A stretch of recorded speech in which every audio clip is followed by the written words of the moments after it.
Diversity is a term that is given to describe the variety of life on Earth in natural patterns it forms. It is clear that without it, humans would not be able to exist. Biodiversity provides humans with food, water, oxygen, energy, detoxification of waste, stabilization of Earth's climate, medicine, opportunities for recreation and tourism, and many more things. Many individuals do not think about the damage they are causing on biodiversity. However, it is important as humans to realize the impact we have on biodiversity because without it, there will be no human existence. If no changes are made in the ways humans use resources on Earth, there will continue to be degradation of biodiversity until human lives can no longer be sustained. Humans affect biodiversity by their population numbers, use of land, and their lifestyle, causing damage to habitats for species.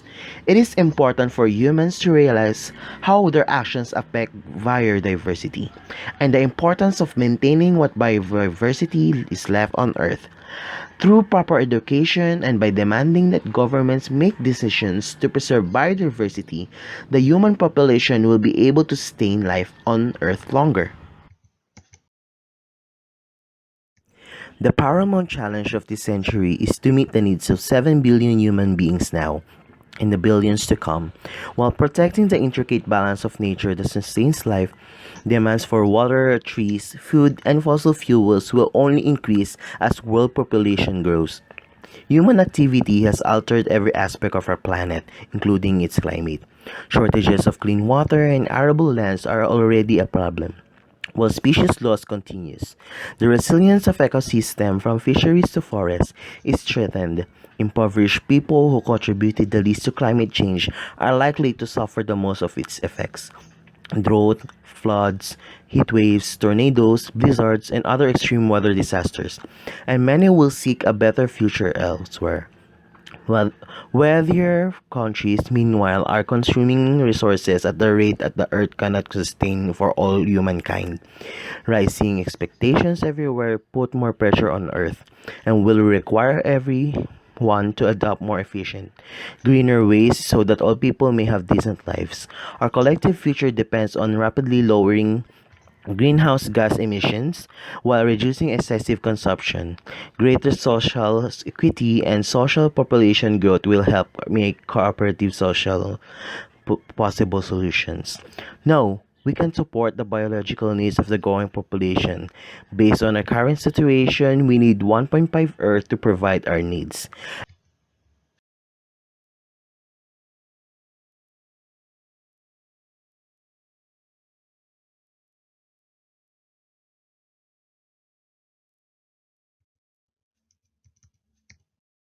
Growth of 97 of every 100 people is occurring in less developed countries, some of which already struggle to meet their people's needs. Gaps between rich and poor are growing. More people are over vulnerable for food insecurity, water shortages, and weather-related disasters. Meanwhile, many rich and middle-income countries are concerned about low fertility, declining populations, and aging.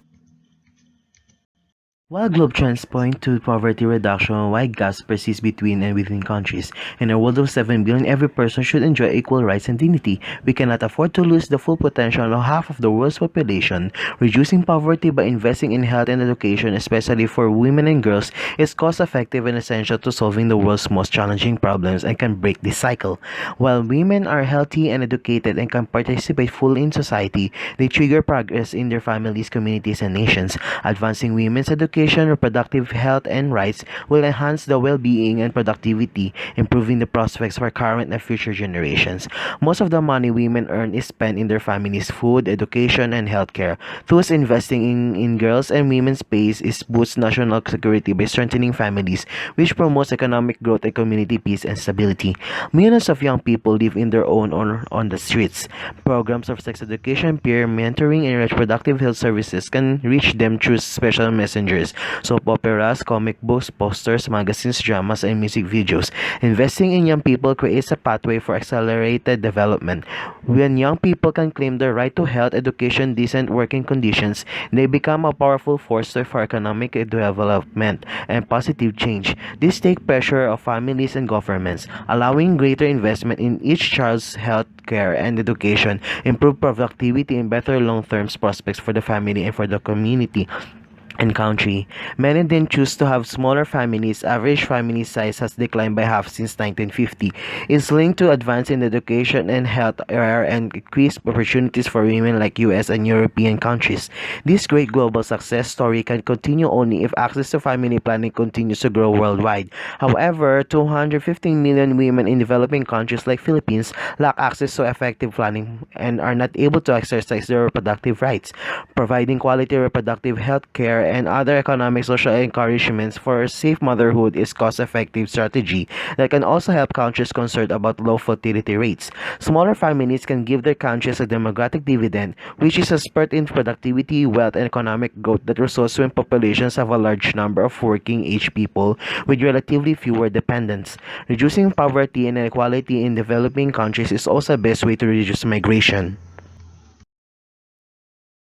Diversity, green life, and family planning is an issue that is important to educate people in living in equilibrium with the environment of lower gas emissions, especially developed countries that uses more due to the advanced technologies. We should be more investing in sustainable energy materials. It is also important to make sure that the government is making laws that will ensure biodiversity for the future and not focus on short-sighted economics. Whether we can live together on a healthy planet will depend on the decisions we make today. In a world of 7 billion people and counting, we need to count on each other. Hopefully, humans will realize this before it's too late.